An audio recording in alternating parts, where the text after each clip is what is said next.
Good afternoon po, atin po chinecheck yung colonies ni Sir Alan. Dalawang po. Yan, kondisyon naman po. Sir Alan, kondisyon po yung inyong mga natirang colony at saka pag init po ay pwede tayong mag-harvest kasi may mga honey na. Ngayon lang po, ayan o. Inabot na naman po tayo ng ambon.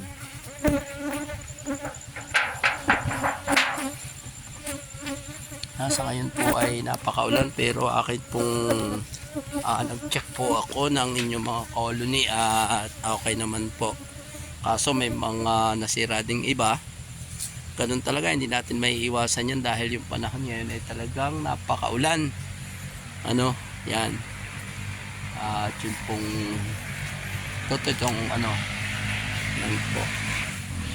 Yung po namang mga natitira ay kondisyon naman, halos na akin pong inayos na. No, hindi ko lang po pag nagpakarga po ay muli kong i-check yung ibang hindi ko na i-check at para maisaayos ko. Ano, yan. Medyo talagang napakaulan po. Yan.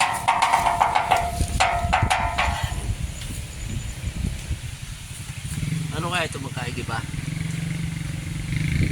Makapagdala ng isa. Yan.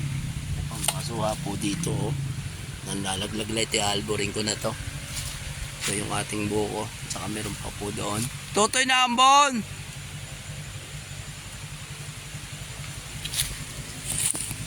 Alboring ko na ito.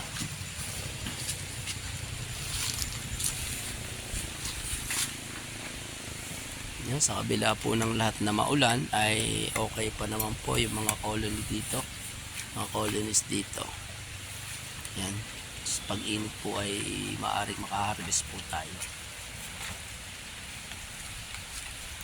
Pare mo na ikaw!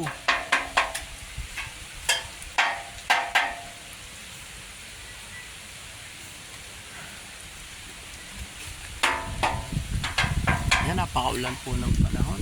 Talagang along muna. Pag tilay tayo ayaw na.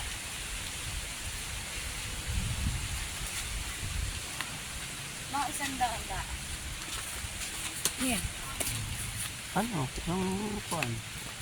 Parang may taga. Ano ba yan? Tagagaya. Ano nga? Laglag. Oh, sige. Guys pa yan. At yung babanatan pagdating sa atin.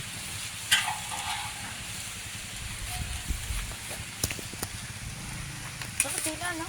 Oh, sige po, God bless po. Hindi po ako makapag-isa lang po yung aking na buksan.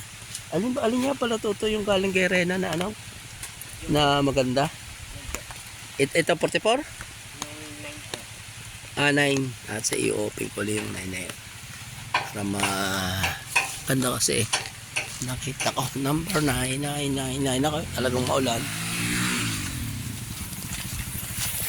Uy, ito ano?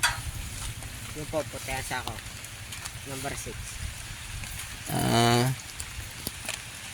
Yung may anong yon, yung may isa puting sakong yon.